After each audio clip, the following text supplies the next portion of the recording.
Bienvenidos chicos, chicas, ¿qué tal? ¿Cómo estáis? Supongo que cansados después de un día de exámenes. Bueno, pues que sepáis que lo compartimos, ¿vale? Aquí en el Centro de Formación Álvaro, la verdad es que yo creo que hemos estado tan nerviosos como vosotros, sinceramente. Bueno, pues vamos a resolver en este vídeo la parte de problemas del examen de física de la convocatoria de mayo, de hoy, mayo 23 de mayo del 2022, que ha salido en el Tribunal de España, ¿vale? Y es el examen de las PCE, obviamente. Bien, vamos a ver que la parte de problemas consistía, como ya esperábamos y como ya os habíamos comentado, en 4 problemas, de los cuales tenéis que hacer 2, y la verdad es que ha salido lo que esperábamos, es decir, en este aspecto no ha habido ninguna sorpresa, al igual que con el test, también era bastante esperable, bastante típico.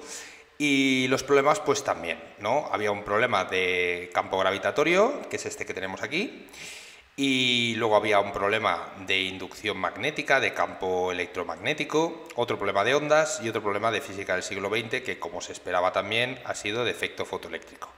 Bien, pues vamos a resolver primero el problema de campo gravitatorio. Dice así: de un satélite artificial de masa m que orbita alrededor de la Tierra, sabemos que su periodo orbital es de 16 horas, ¿vale? Así que, dato, periodo, 16 horas. Lo primero que tenéis que tener presente es que esto no es un dato con una magnitud del sistema internacional, es decir, las unidades hay que pasarlas a segundos, ¿vale? Que es la unidad del tiempo en el sistema internacional. Por lo tanto, podéis hacer un pequeño factor de conversión, como queráis, ¿vale? Y ya lo vamos a hacer así, ¿vale? Una hora son 3.600 segundos, ¿vale? Esto era lo primero que teníais que hacer para luego no liaros, ¿vale? Bien, esto os va a dar un resultado de 57.600 segundos, que es el periodo que vamos a tomar para este cuerpo, ¿no? Para este satélite. Por otro lado, aquí tenemos los datos que nos daban en la tablita, nos dan la constante de gravitación universal, nos dan la masa de la Tierra, nos dan la masa del satélite. Fijaros que no nos dan el radio terrestre, y eso es simplemente porque no lo vais a necesitar, ¿vale? Y ahora pues ya podemos responder a las preguntas. La primera pregunta decía que calculásemos el radio de la órbita del satélite. Bien, aquí tenéis dos opciones. La primera opción era aplicar la tercera ley de Kepler, ¿vale? Esto era una manera y habría sido perfectamente válida y correcta. Y una segunda manera, que es la que voy a utilizar yo, que es la que usamos siempre, ¿vale? Cuando yo tengo aquí la Tierra, la masa terrestre, y un cuerpo orbitando en una órbita circular, pues ya sabemos que este cuerpo está sometido a una atracción gravitatoria, a una fuerza gravitatoria, ¿vale? Y que esa fuerza es igual, por la segunda ley de Newton, a mi masa por mi aceleración centrípeta normal, ¿no? Entonces, igualando, tenemos que la fuerza de atracción gravitatoria es igual a la masa por la aceleración normal.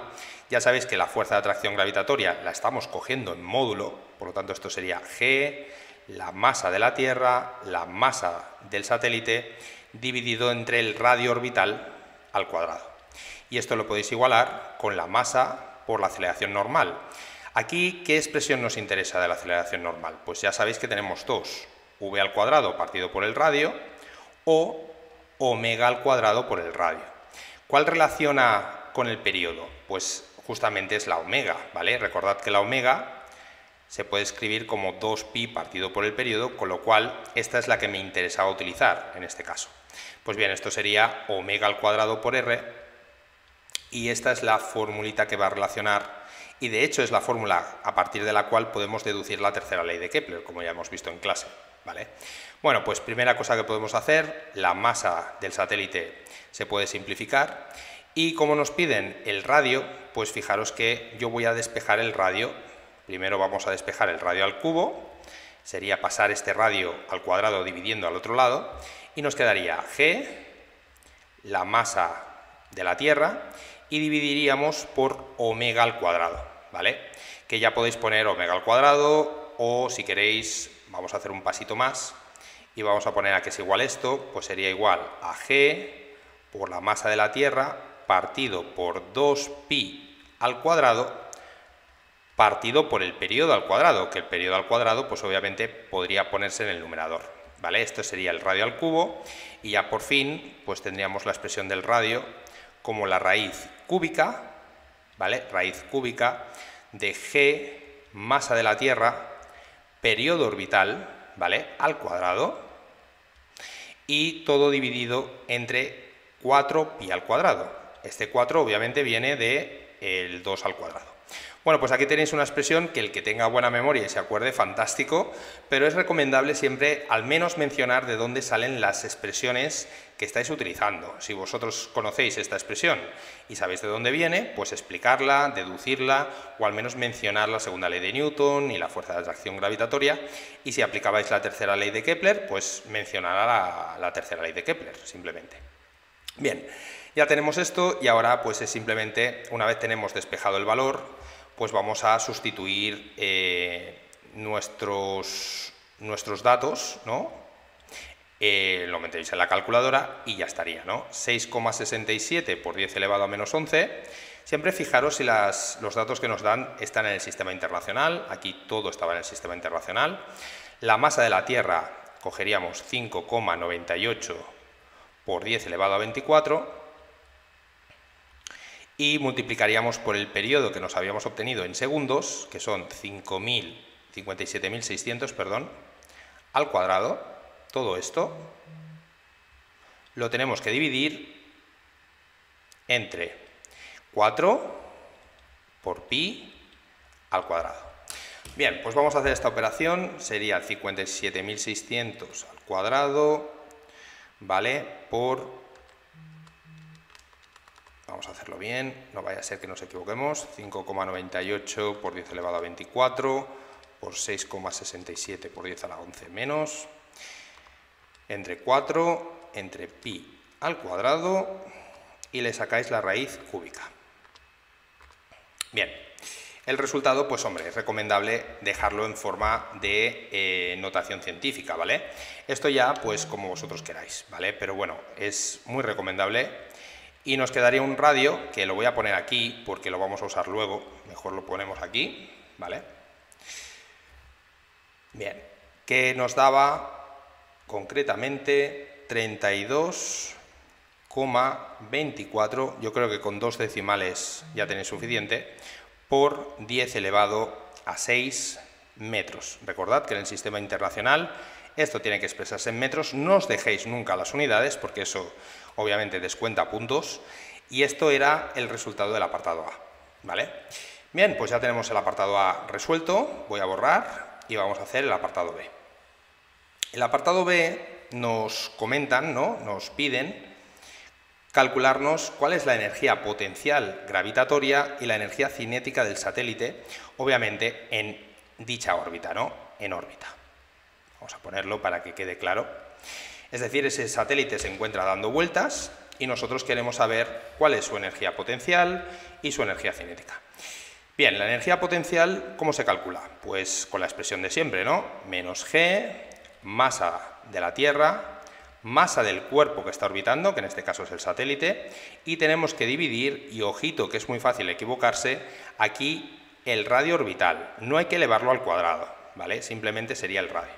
Bueno, pues podemos utilizar el radio obtenido en el apartado anterior y ya lo tendríais. Menos 6,67 por 10 elevado a menos 11. La masa 5,98 por 10 elevado a 24.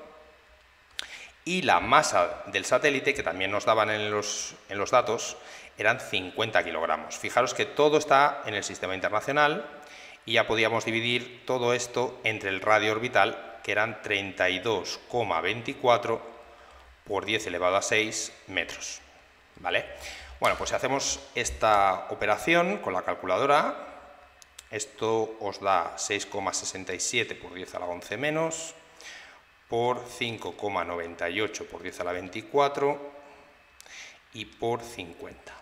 Bien, el resultado obviamente os va a quedar negativo. Como siempre, ya sabéis que la energía potencial gravitatoria de un cuerpo que orbita en órbita circular siempre os va a dar negativa y sería menos 618,53, ¿vale?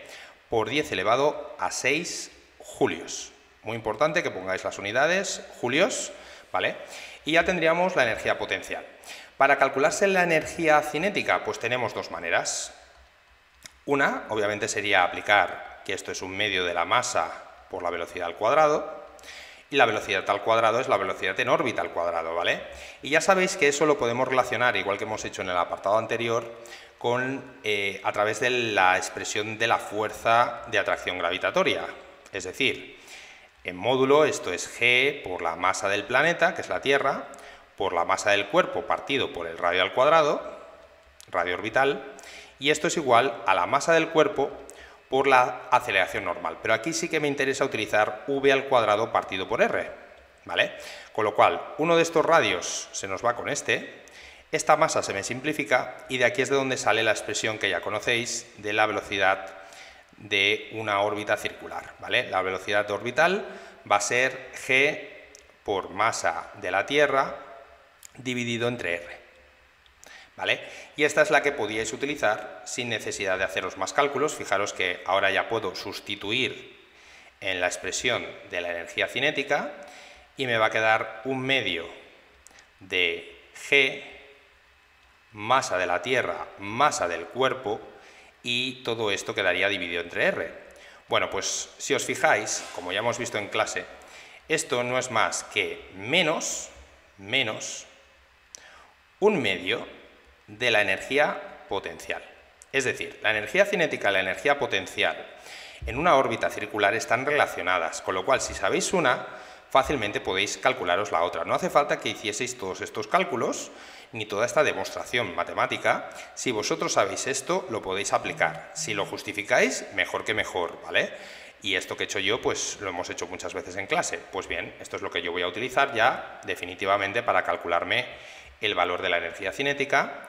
Cogeríamos el valor de la energía potencial, lo dividiríais entre 2 y le cambiaríamos el signo y ya tendríamos el resultado. Pues bien, esto os va a quedar 309,26 por 10 elevado a 6 julios.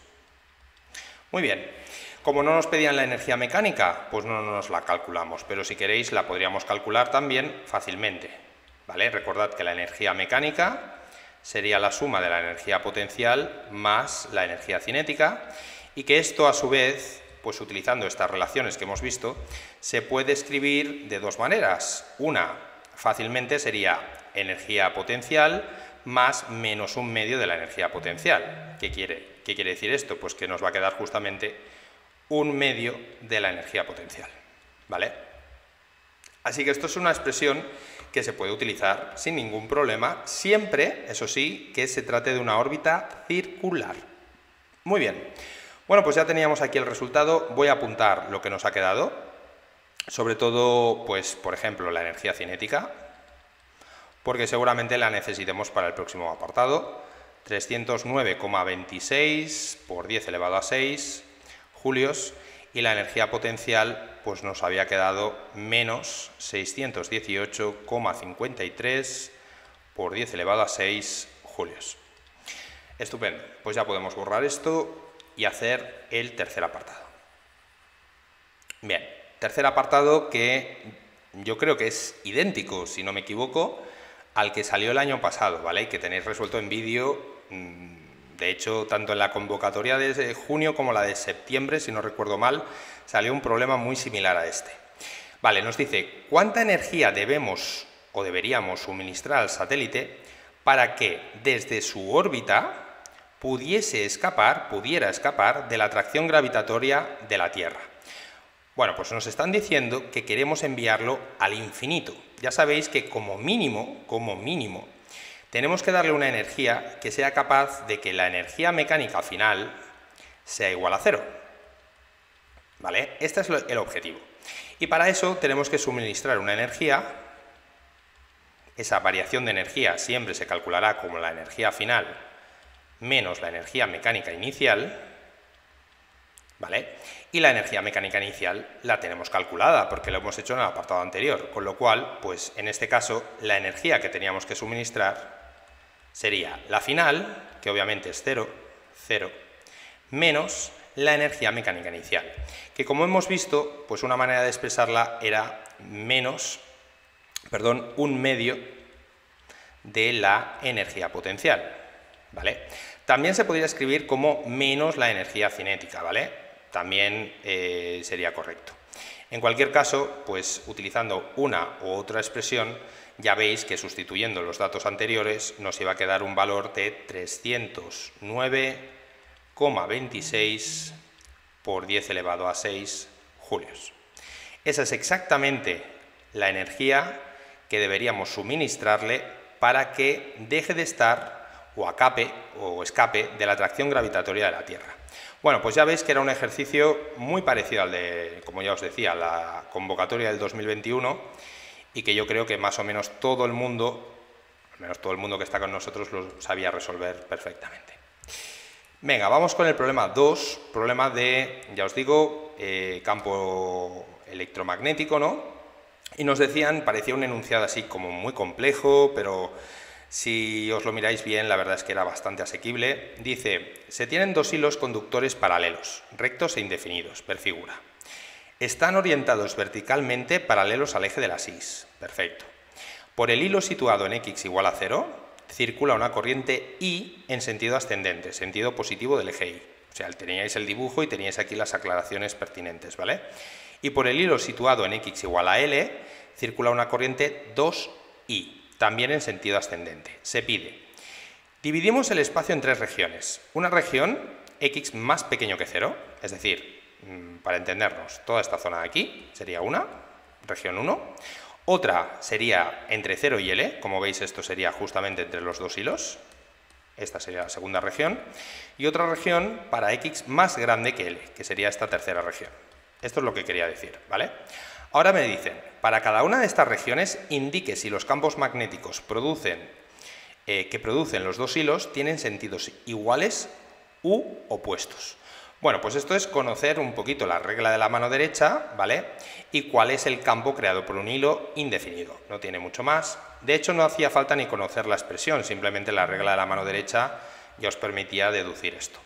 Bueno, pues vamos a llamar B1 a el vector campo magnético creado por el hilo 1, que va a ser el que estaba en x igual a 0, y vamos a llamar el hilo 2 al que estaba en x igual a L. Bien, entonces B1 en esta zona, ¿hacia dónde va a ir? Pues si aplicáis la regla de la mano derecha, ponemos el pulgar en el sentido del eje Y ascendente, ¿vale? Como la corriente, cerráis la mano derecha, veríais que en esta zona ese campo va dando vueltas así, como ya sabéis, y saldría hacia afuera del papel. Hacia afuera del papel se representa en física, como ya sabéis, con una flechita vista de frente, ¿no? Como si saliese una flecha de la hoja, ¿vale? Pues bien, esto es el sentido positivo del eje de las zetas, que sería más k, vector unitario más k. Por lo tanto, valga lo que valga esto sería B1, ¿vale? Por k, ¿vale? Si queréis ponerlo así, dirección hacia afuera, ¿vale? Y así queda bien claro que esto salía del papel. En cambio, B2... vamos a ver, pues lo mismo, ¿no? Porque aquí el campo va girando también en el mismo sentido, y cuando yo mirase en algún punto de la zona 1, veríamos que también va a salir hacia afuera este campo 2. Por lo tanto, esto sería B2K. También positivo, y también en el sentido positivo del eje de las zetas, más K. Bien, esto era zona 1. ¿Vale? Zona 2, lo voy a escribir aquí. La zona 2, ¿qué tendría de peculiar? Bueno, pues que aquí, como veis, el hilo 1 crearía un campo que iría hacia dentro del papel. Así que en la zona 1, B1 va a tener una expresión así, B1, pero ahora esto estaría multiplicado por menos K. Es decir, va a ir hacia adentro, ¿vale? Y B2, pues va a seguir yendo hacia afuera. Como podéis aplicar la regla de la mano derecha, pues fácilmente se veía que esto era B2 por más K, y por lo tanto este sí que seguía yendo hacia afuera del papel. Bueno, pues esto era simplemente lo que teníais que justificar aplicando la regla de la mano derecha, no tiene mucho más. Y luego nos quedaría la zona 3, que vamos a poner aquí, por ejemplo, un puntito por esta zona, pues aquí tanto uno como otro, ¿vale? Irían hacia adentro, ¿vale? Hacia adentro y hacia adentro. Así que B1 sería un vector que valdría B1 por menos K, es decir, hacia adentro del papel, dirección negativa del eje de las tetas, para entendernos, y B2 sería B2 por menos K también, ¿vale? Hacia adentro del papel. Bueno, pues esto era lo que tenías que justificar. Como vemos, en la zona 1 los dos iban en sentidos iguales, en la zona 2 iban en sentidos opuestos y en la zona 3 iban de nuevo en sentidos iguales. Y ya quedaría respondida la primera pregunta. Simplemente era estudiar esto. Muy bien, pues venga, vamos a borrar todo esto. Me voy a quedar con la zona 2, que es la que me interesa seguramente, porque ahora me pedirán dónde se cancela el campo magnético. Y claro, de las tres zonas, ¿dónde se cancela? Pues aquí lo pregunta, ¿no? Con la ayuda del resultado anterior, encuentre los puntos del espacio en los que el campo magnético total es nulo. Vale, pues pongamos, vamos a hacer aquí el dibujito, que estos son mis dos hilos, ¿vale? A una cierta distancia, y vamos a tomar aquí el eje de las X, ¿vale? En el eje de las X vamos a tomar un punto, punto P, en el que ya sabemos que el campo 1 va a ir hacia adentro, B1, y aquí el campo 2 va a ir hacia afuera, esto sería B2. Claro, si uno va para adentro y otro va para afuera, ¿qué pasa cuando haga la suma vectorial? Pues que se me van a cancelar, puede ser que se cancelen, ¿vale? Y justamente se trata de encontrar ese punto donde se cancelaban. Pues vamos a tomar esta distancia como X, como todo esto medía L, pues la distancia al hilo 2 sería L menos X, ¿vale? Y ahora vamos a igualar los módulos, porque uno va para adentro y el otro para afuera, con lo cual esto se resuelve igualando los módulos de los dos campos magnéticos, ¿vale? ¿Cuál es la expresión del campo magnético creado por un hilo infinito? Pues vamos a ponerla aquí. Ya sabéis que esto sigue la ley de Biot-Savart, ¿vale? Que básicamente dice que esto es mu sub 0 por el valor de la corriente dividido entre 2pi por la distancia al hilo. Vamos a llamar esa distancia R. Esto sería el módulo del campo magnético creado por un hilo indefinido rectilíneo a una distancia R del hilo. Bien, pues esto es lo que tenemos que aplicar aquí.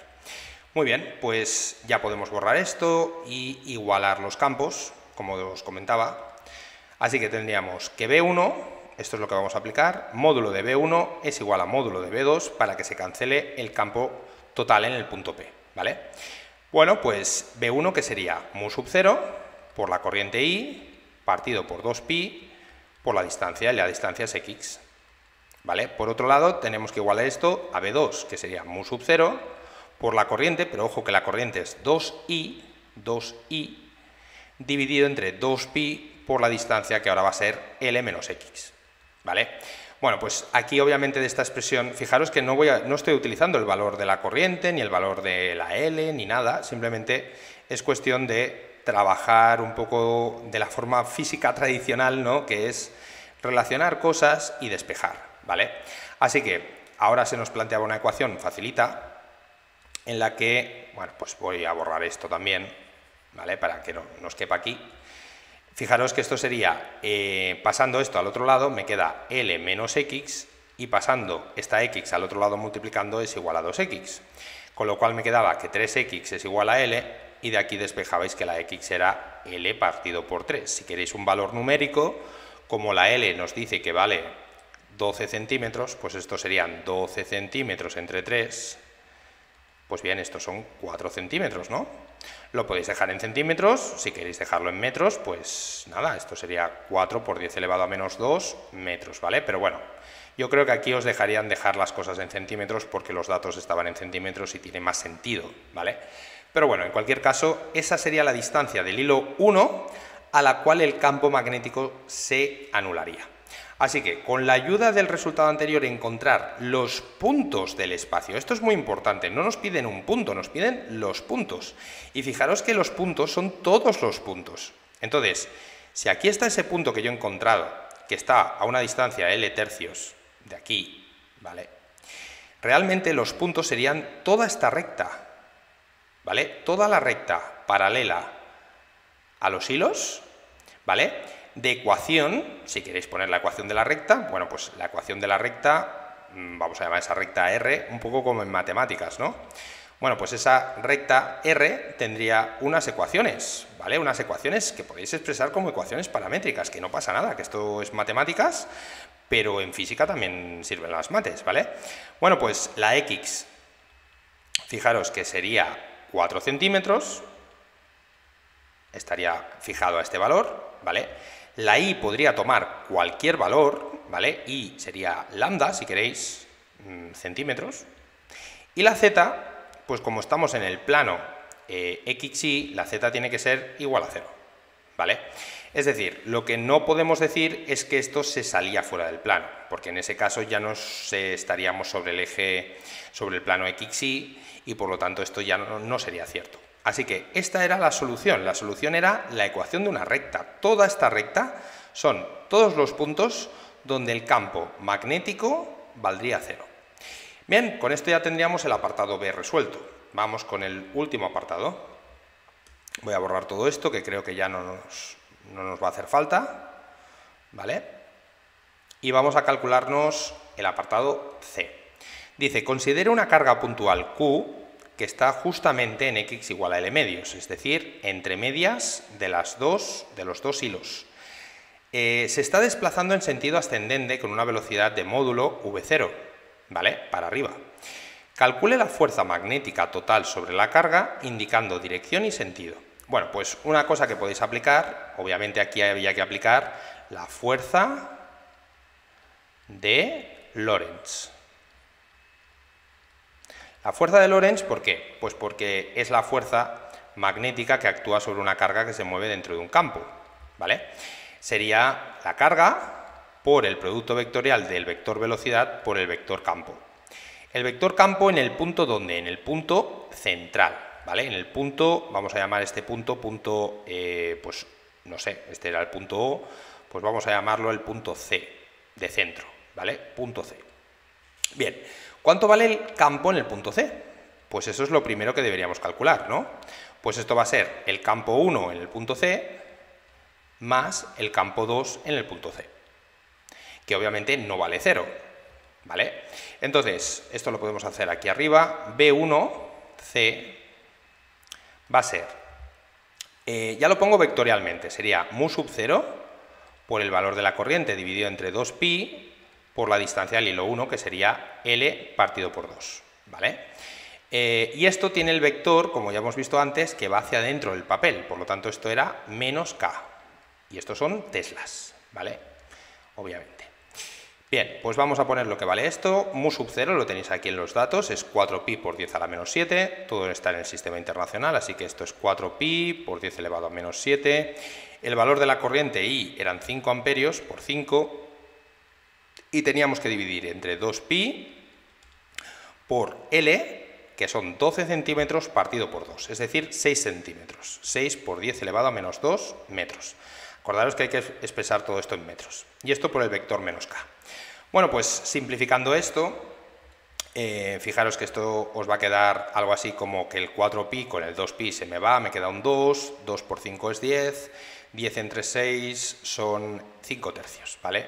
Lo vamos a dejar así, 5 tercios menos por 10 elevado a menos 7 por 10 elevado a 2, que es 10 elevado a menos 5. ¿Vale? Pues esta sería la manera de expresar el resultado. Este va a ser el campo 1, ¿vale? Lo vamos a poner bien para que se vea bien. Esto sería menos igual a menos 5 partido por 3, que sería 1,6 periódico, ¿vale? Pero lo podéis dejar así indicado, por 10 elevado a menos 5K teslas, ¿vale? Ahora me voy a calcular el campo creado por el hilo 2 en el punto C. Bueno, pues la expresión es muy parecida, de hecho es la misma expresión, pero ahora, ojo, que hay que poner el valor de la corriente bien, sería 2 veces la corriente, dividido entre la distancia, que es 2pi, por L partido por 2, igual que antes, y esto va en el sentido más K, ¿vale? Y también son teslas. Bien, pues ¿qué nos da? Nos va a quedar 4pi por 10 elevado a menos 7, por 2 veces la corriente, que es 2 por 5, que son 10 amperios, y hay que dividir entre 2pi por L partido por 2. L son los 12 centímetros partido por 2, pues igual que antes, esto es 6 por 10 a la menos 2, ¿vale? os hacéis aquí los cálculos pertinentes, esto sería dirección K, igual que hemos dicho antes, ¿no? Y esto pues nos va a quedar el 4pi entre el 2pi se va, me queda un 2, el 2 con este 6 me quedaría un 3 abajo, pues 10 tercios. 10 tercios por 10 elevado a menos 5K teslas, ¿vale? Esta sería mi expresión. Y ya por último, pues ahora solo tenemos que hacer la suma vectorial, ¿vale? Es decir, sumando estos dos campos, me quedaría un campo resultante que va a ser 10 tercios por 10 a la menos 5K menos 5 tercios por 10 a la menos 5K, pues es 10 tercios menos 5 tercios, es decir, 5 tercios por 10 elevado a menos 5K teslas. Este sería el resultado. Bueno, yo no he usado la calculadora, pero creo que si usáis la calculadora tampoco pasa nada, ¿eh? Obviamente os va a dar algo parecido, y si lo queréis dejar en forma decimal, pues lo dejáis en forma decimal, ¿vale? Yo lo voy a dejar así porque me parece más atractivo y más exacto, de hecho. Vale, pues ya tendríamos el campo. Ahora que tenemos el campo, pues tenemos dos opciones para calcular la fuerza. Podemos usar la fuerza de Lorentz directamente y hacer un producto vectorial con el determinante, como en matemáticas, o podéis aplicar la regla de la mano derecha, que también sería bastante fácil, ¿vale? Si os dais cuenta, nos ha quedado un campo resultante que va hacia ¿dónde? Pues donde está esto, este campo sale hacia afuera del papel, nos ha quedado más K. Si la velocidad va para arriba y el campo va para afuera, hacia vosotros, digamos, hacemos V por B y el pulgar me va a señalar la dirección de la fuerza, y como estábamos aplicándola sobre una carga positiva, pues la fuerza va a ir hacia la derecha. La fuerza magnética tendría dirección I. Si no lo queréis hacer así porque os cuesta el tema de la regla de la mano derecha, pues siempre podéis recurrir a las matemáticas y hacer esto como un producto vectorial, que no pasa nada, ¿vale? Bueno, ya voy a borrar todo esto y vamos a hacer el producto vectorial para que veáis que tampoco era difícil. Bueno, pues esto sería la carga, un microculombio, por lo tanto 10 a la menos 6 culombios, ¿vale? Por el producto vectorial de IJK, ¿vale? Con el vector velocidad, fijaros que el vector velocidad solamente tenía componente I, es decir, hacia arriba, es decir, algo J, ¿vale? Por lo tanto, esto sería 0, 7,5, 0. Y luego el vector campo. El vector campo es este que tenéis aquí, que serían 0, 0 y 5 tercios por 10 elevado a menos 5. Podéis hacer este determinante y sin ningún problema os daría el resultado, ¿vale? Lo voy a poner aquí. Vale, ya tenemos aquí todo lo que necesitabais. Así que me va a quedar una fuerza magnética ya vectorialmente de I, es la única componente que va a sobrevivir, digamos. Sería 7,5 por 5 partido por 3 por 10 a la menos 5 por 10 a la menos 6, ¿vale? Así que esto sería pues algo así. 7,5 por 5 entre 3 por 10 elevado a menos 6 por 10 elevado a menos 5, lo cual nos queda un 10 elevado a menos 11, y no os olvidéis que esto es vector I y las unidades, que son newtons. Y ya lo tendríais, ¿vale? Este era el resultado de la fuerza que nos pedían en el apartado C, calcular la fuerza magnética total sobre la carga, indicando dirección, sentido y módulo, obviamente, ¿vale? Pues si metemos esto en la calculadora, ya para acabar y poner un resultado, 7,5 por 5 entre 3, os va a quedar por 1 por 10 a la 11 menos, bueno, pues lo podéis dejar así, como 1,25 por 10 elevado a menos 10 y newtons, que creo que es correcto. Y creo que no me he equivocado en los cálculos, ¿vale? Pero bueno, lo importante más que los cálculos es que entendáis el desarrollo, entendáis cómo se tenía que hacer. Hemos utilizado todos los datos, básicamente lo necesitábamos todo. Fijaros, mucho cuidadito con las unidades, los centímetros pasarlo a metros, los microculombios a culombios, recordad que micro es 10 a la menos 6. El resto de las cosas estaban en el sistema internacional y a partir de ahí yo creo que el ejercicio pues no tenía mucho más. Muy bien. En cualquier caso, este era el complicado, ¿vale? El complicado era este problema, yo creo, o más que complicado, el largo, ¿vale? Pero bueno, si esto lo habéis entendido, el resto ya era facilito. Venga, problema 3. Disculpad que no he tenido tiempo de editar bien lo que nos han pasado nuestros alumnos. Como veis, pues esto es una foto, pero bueno, yo creo que lo importante prima más la urgencia, ¿no?, de que vosotros podáis ver cómo se hacía, de que esto quede más bonito, más feo. Vale, pues problema 3 dice, se tiene una onda armónica transversal de ecuación, y nos dan aquí la ecuación de una onda. En principio, la amplitud A, número de onda K y frecuencia angular, y la fase inicial son desconocidas. Se pide, sabiendo que la velocidad transversal máxima tiene un módulo Vmax, y que la frecuencia de la onda es f0, calcule la amplitud de la onda A en metros. Bueno, pues vamos a ver, datos que nos daban, velocidad máxima, esta es la velocidad transversal, es decir, con la velocidad con la que esto está oscilando para arriba y para abajo. Digamos que esto, al ser una onda transversal, os podéis imaginar que es, por ejemplo, la onda de una cuerda, ¿no? Una onda viajando por una cuerda tensa, ¿vale? Pues lo típico, ¿no? Entonces, ¿cómo relacionamos esta velocidad máxima con la amplitud, que al final es de lo que se trata?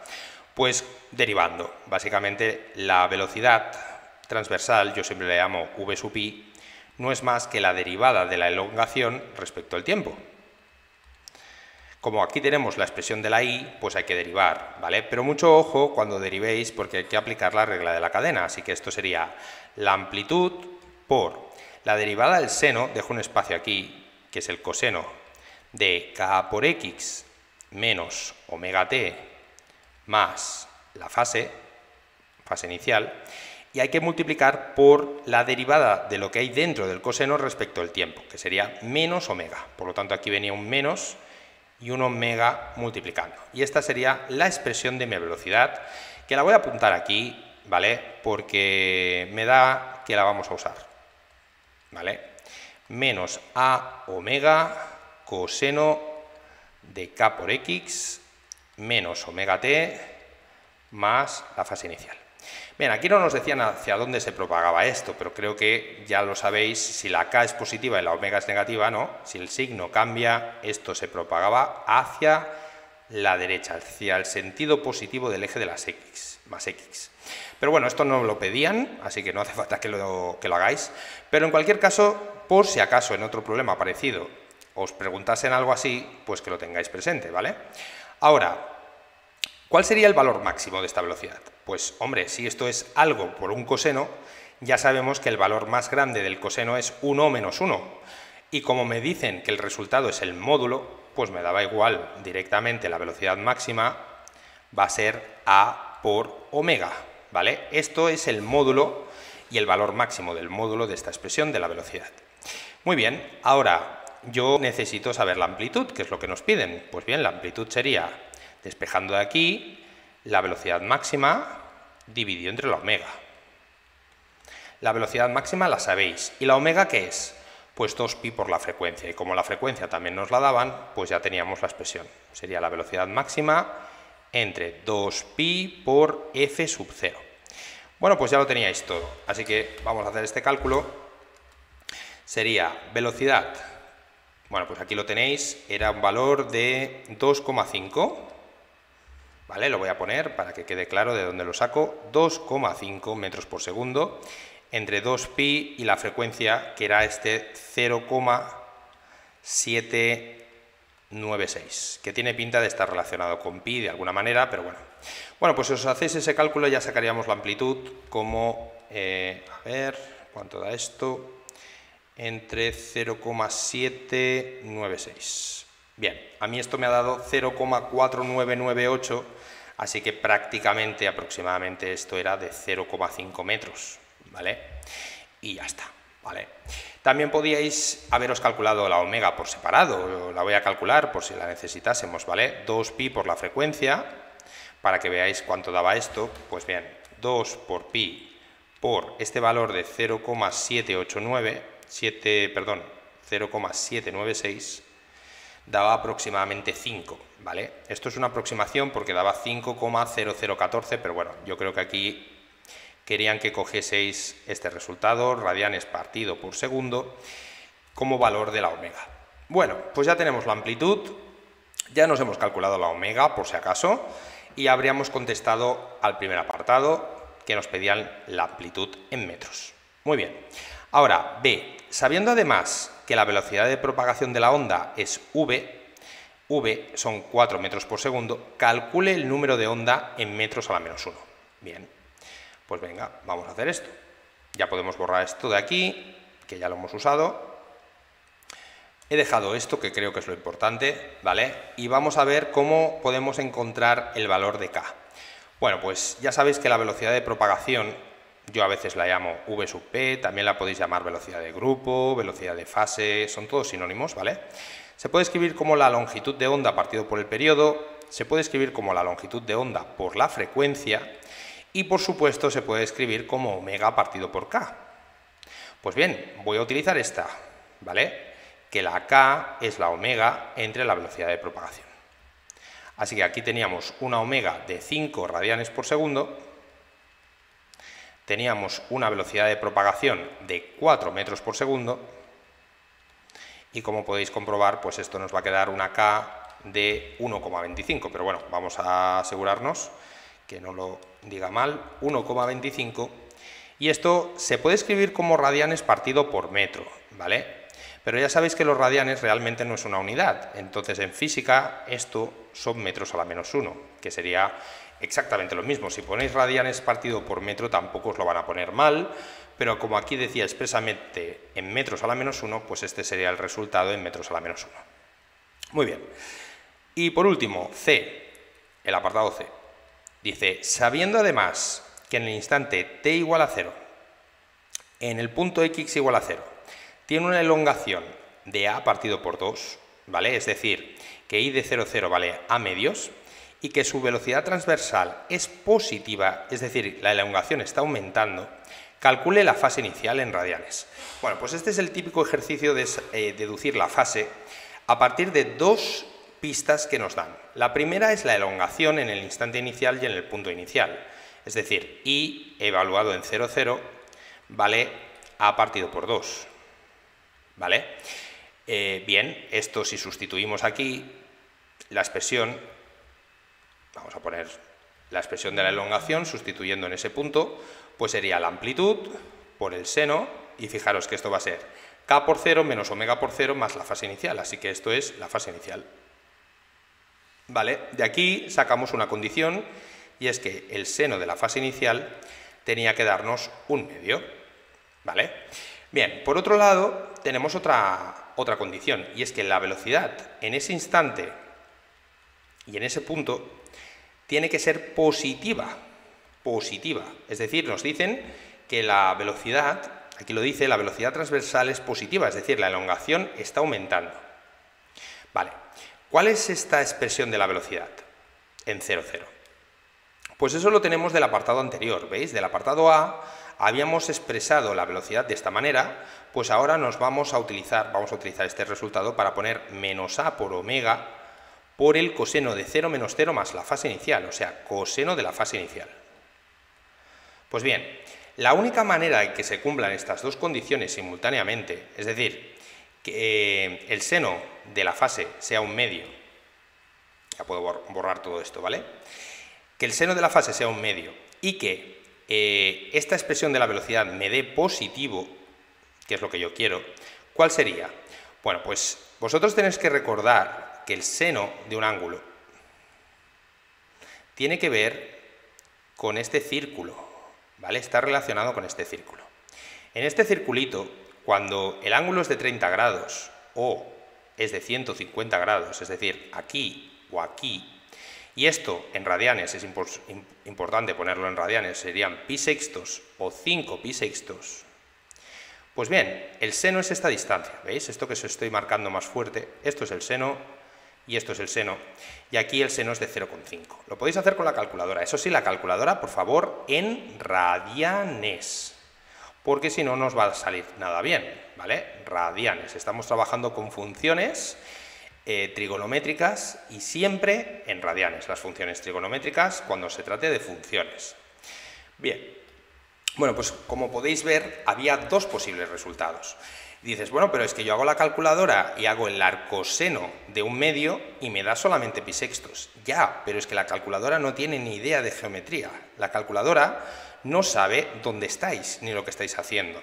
Así que es importante que vosotros lo interpretéis. Hay dos posibles resultados de esta fase. Está pi sextos y está 5 pi sextos. Pues bien, uno de estos dos resultados va a hacer que la velocidad sea positiva. ¿Cuál de las dos? Pues que es el coseno. Vamos a ver, ¿qué es el coseno? El coseno es esta distancia, ¿veis? Esto que os estoy marcando en rojo. Cuando yo cojo pi sextos, el coseno va a ser positivo. Cuando yo coja 5 pi sextos, el coseno va a ser negativo. ¿Qué me interesa a mí? Pues que como aquí hay un menos delante, ¿veis? Para que esto me dé un resultado positivo, este coseno tiene que ser negativo. Y por lo tanto, la fase de pi sextos no me servía la de 5 pi sextos. Y este es el resultado que teníais que escribir. Y esto lo tenéis que razonar, ¿vale? No podéis poner el resultado ya a piñón. Bueno, pues ya teníamos toda la información y si hubieseis querido os podíais incluso escribir la ecuación de esta onda ya con todos los datos que teníais. Pero bueno, tampoco hacía falta porque no lo pedía, pero bueno, ya que estamos, pues vamos a ponerlo todo, ¿vale? Esta sería la fase y ya podemos poner cómo quedaba esto, ¿vale? Pues I de xt sería la amplitud 0,5 metros, ¿os acordáis? Por el seno de k, ¿vale? El valor de la k que habíamos obtenido, que creo que era pues 5 cuartos, ¿no? 1,25. Multiplicado por x, menos la omega. La omega nos había quedado, creo recordar que 5, ¿no? 5 por t, más la fase inicial, que eran 5 pi sextos. Todo esto está en el sistema internacional y la elongación obviamente se mide en metros, pero vosotros podéis ponerlo así, sistema internacional, que quiere decir que la elongación se mide en metros, la x en metros y el tiempo en segundos, y todo quedaría perfectamente claro. Bueno, pues así es como había que hacer este problema, ¿vale? Así que mucho ojo, porque era fácil, es un problema de onda sencillito, pero el último apartado seguramente mucha gente se le atraganta esto de la fase, y tenéis que entender que lo que estamos haciendo es esto, ¿vale? Hay que saber un poquito de funciones trigonométricas, ¿vale? Muy bien, chicos, pues venga, vamos a borrar todo esto y vamos ya con el cuarto y último problema del examen, ¿vale? Cuarto problema del examen que, como ya os he comentado antes, iba de física del siglo XX, esto en concreto es un efecto fotoeléctrico, ¿vale? Efecto fotoeléctrico, que es bastante característico. Yo estaba entre esta o una desintegración radiactiva, ¿vale? Que también es otra de las típicas preguntas que suelen hacer en los problemas. Pero la verdad es que de desintegración radiactiva prácticamente no ha salido nada, y en el test pues creo que había una preguntita o algo así. Así que bueno, pues aquí efecto fotoeléctrico forever, ¿vale? Vamos a ver qué pasa. La función de trabajo, energía de trabajo de extracción del sodio es 2,28 electronvoltios. Vale, vamos a escribir esto por aquí como dato. Trabajo de extracción del sodio, que es un metal, son 2,28 electronvoltios. Y mientras que la del zinc, trabajo de extracción del zinc, esto parece física, perdón, química, pues no, no es química, esto es física, ¿eh? Es el efecto fotoeléctrico. Son 4,3 electronvoltios, vale. Ahora, imagine que iluminamos la superficie de estos metales con una luz de longitud de onda 400 nanómetros. Vale, esta es la luz incidente, longitud de onda de la luz 400 nanómetros. Ya sabéis que nano quiere decir 10 a la menos 9 metros, ¿vale? Para que quede claro. Y ahora me dicen, se pide, determine si se emitirán fotoelectrones en alguno de esos dos metales. Bueno, ¿qué tiene que pasar? Pues tiene que pasar que la frecuencia de la luz incidente sea mayor que la frecuencia umbral. Pero podéis trabajar con la longitud de onda, en cuyo caso la longitud de onda debería ser más pequeña que la longitud umbral. Así que podéis hacerlo como queráis, con longitudes de ondas o con frecuencias, pero tenéis que respetar esto. Si se cumple esto, tendremos efecto fotoeléctrico. Si se cumple esto también, si no, no se cumple, ¿vale? Si no se cumple, no hay efecto fotoeléctrico. Bien. Bueno, pues yo voy a trabajar con longitudes de onda, que para eso me han dado este dato. Y bien, lo primero que tenemos que ver es cuál es la longitud de onda umbral, ¿no? ¿Y cómo se define eso? Pues a través del trabajo de extracción. Recordad que el trabajo de extracción sería h por la frecuencia umbral, que yo puedo escribir como h por c partido por la longitud de onda umbral. Esto viene, por si no os acordáis, de que la velocidad de propagación de la luz en el vacío se puede escribir como f por lambda, ¿vale? La frecuencia por la longitud de onda. Pues de ahí sale esta expresión, ¿vale? Despejando la frecuencia os queda c partido por lambda. Muy bien, bueno, esto es para aclarar las formulitas que a veces uno se lía. Bien, una vez tenéis esto, yo de aquí puedo despejarme cuánto vale la longitud de onda umbral, ¿vale? Sería h por c partido por el trabajo de extracción. Eso sí, tenéis que tener presente que el trabajo de extracción está expresado en energía en electronvoltios. Y aquí pues me daban los datos en el sistema internacional donde la energía son julios. Pues tenéis que saber pasar de una cosa a la otra, básicamente. Muy bien, pues venga, vamos a calcularnos entonces la longitud de onda umbral para el sodio. Sería H, que sería 6,63 por 10 elevado a menos 34. Pongo las unidades para que quede claro. Julios por segundo por C, que es la velocidad de la luz en el vacío, 3 por 10 a la 8 metros por segundo. Y todo esto lo vamos a dividir entre el trabajo de extracción, ¿en qué? En julios. Si yo pongo 2,28 electronvoltios, que está muy bien, pues tengo que pasarlo de electronvoltios a julios. Y un electronvoltio, ¿cuántos julios son? Pues es justamente la carga fundamental, ¿no? La carga del electrón expresada en julios, con lo cual aquí lo teníais. Esto es 1,6 por 10 elevado a menos 19 julios. Bien, pues esto es lo que teníamos que hacer y con esto ya tendríamos la longitud de onda umbral en metros. Bueno, pues vamos a hacer los cálculos. 6,63 por 10 elevado a 34 menos, lo multiplicamos por 3 por 10 a la 8, lo dividís entre 2,28 y lo dividís entre 1,6 por 10 a la 19 menos. Bien, el resultado de esto, pues me interesa expresarlo en nanómetros también, ¿vale? Así que yo lo voy a poner en nanómetros para que quede claro. 545,23 por 10 a la menos 9 o directamente nanómetros, ¿vale? Muy bien, ya tendríamos aquí la frecuencia umbral, ¿vale? La longitud de onda umbral del sodio. Muy bien, tendríamos que hacer exactamente lo mismo, lo voy a apuntar por aquí. La del sodio nos ha quedado 554,23 nanómetros. Ahora vamos a hacer exactamente lo mismo, ¿para cuál? Pues para la otra, ¿no? La otra era la del zinc. Vamos a ver si puedo borrar solamente parte de esto y así vamos un poquito más rápido. Muy bien, fijaros que es todo lo mismo, lo único que tenéis que poner aquí es el trabajo de extracción del zinc, que sería 4,3 y esto va a ser para el zinc electronvoltios, ¿vale? El resultado obviamente esto va a cambiar, ¿vale? ¿Y qué nos va a quedar? Pues vamos a hacerlo con la calculadora de nuevo, 6,63 por 10 a la 34 menos, por 3 por 10 a la 8, lo dividís entre 4,3 y lo dividís entre 1,6 por 10 a la 19 menos. Bueno, pues esto nos da expresado en nanómetros de nuevo, ¿vale? Muy importante que esté todo en las mismas unidades para compararlo bien. 289,09, si queréis poner aquí 1, por 10 elevado a menos 9 o directamente nanómetros, ¿vale? Bueno, pues esta sería la longitud de onda umbral para el zinc. Y ahora, comparemos esto con la longitud de onda incidente.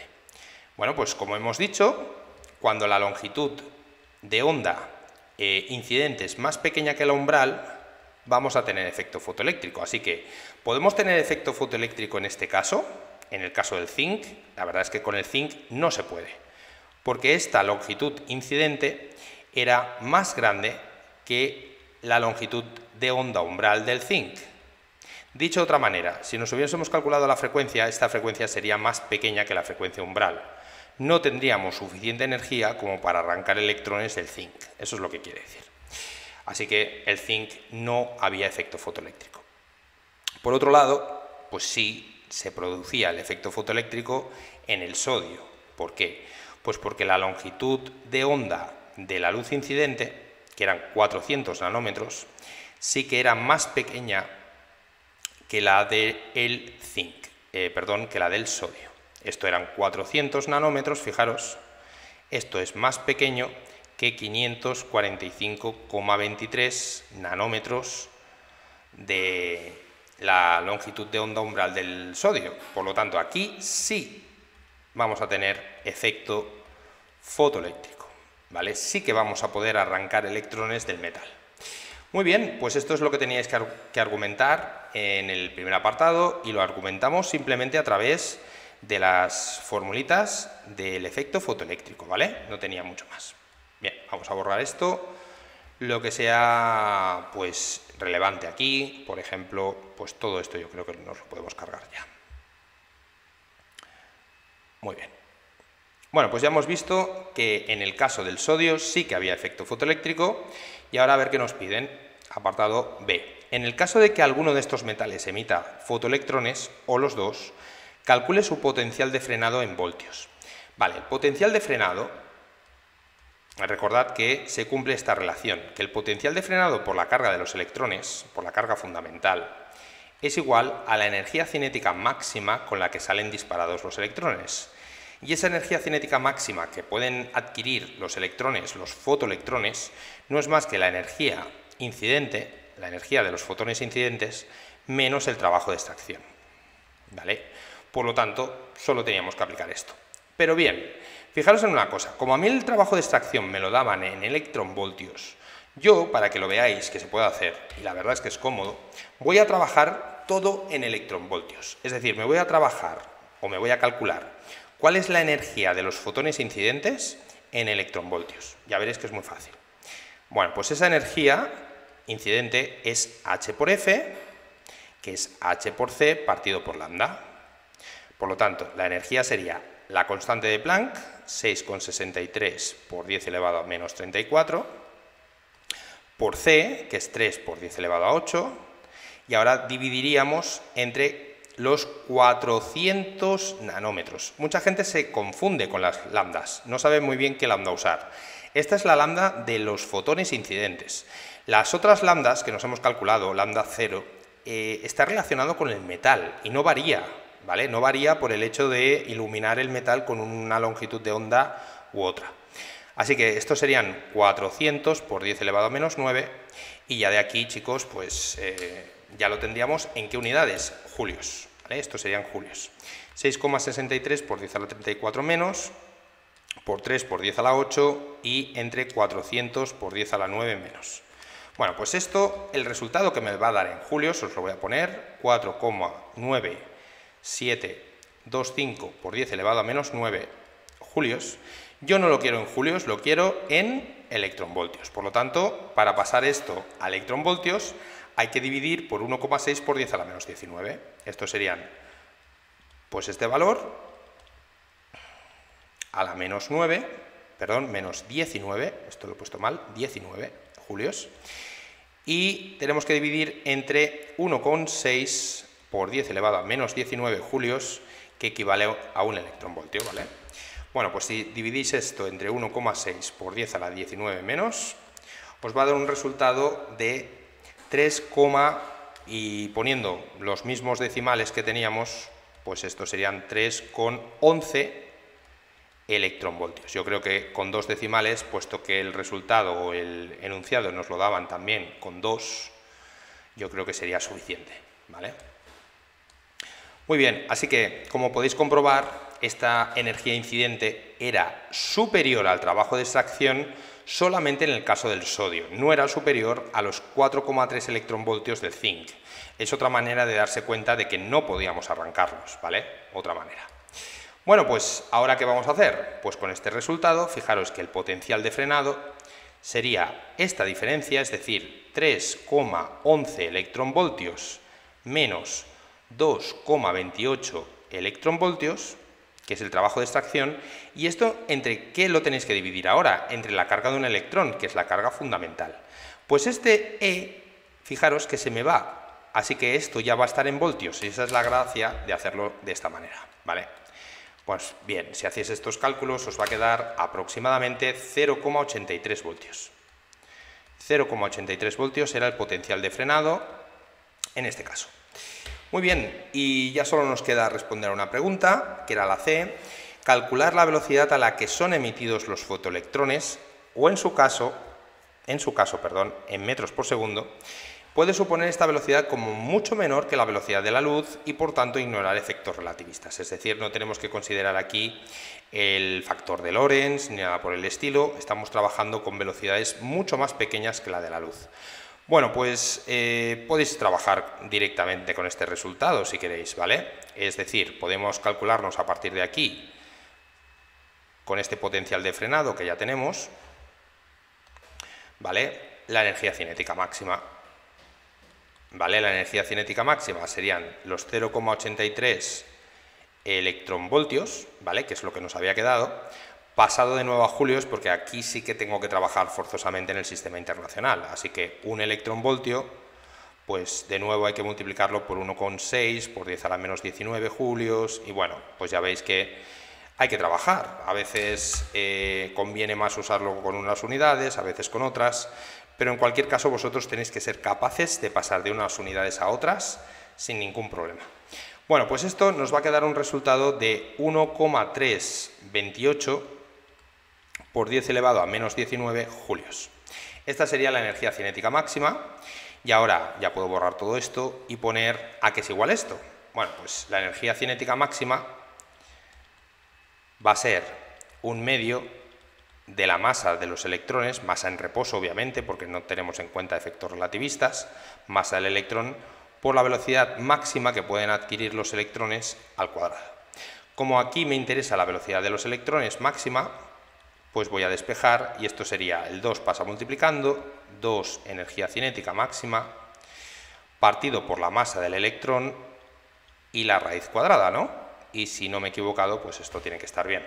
Así que ahora ya podemos despejar los resultados y tendríamos que la velocidad máxima de los electrones va a ser la raíz cuadrada, lo pongo por aquí para que haya espacio, 2 por la energía cinética, que es este resultado, 1,328 por 10 elevado a menos 19 julios, y lo tenemos que dividir entre la masa del electrón, que era un dato, ¿vale? Y esto está en kilogramos, que es lo que tiene que ser, ¿vale? 9,1 por 10 elevado a menos 31 kilos. Bueno, pues vamos a ver cuánto da esto.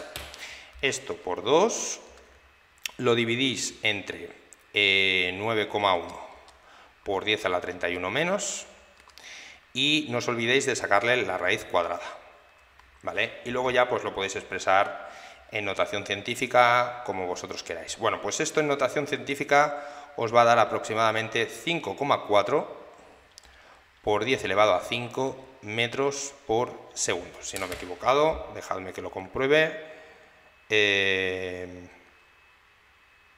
Aquí.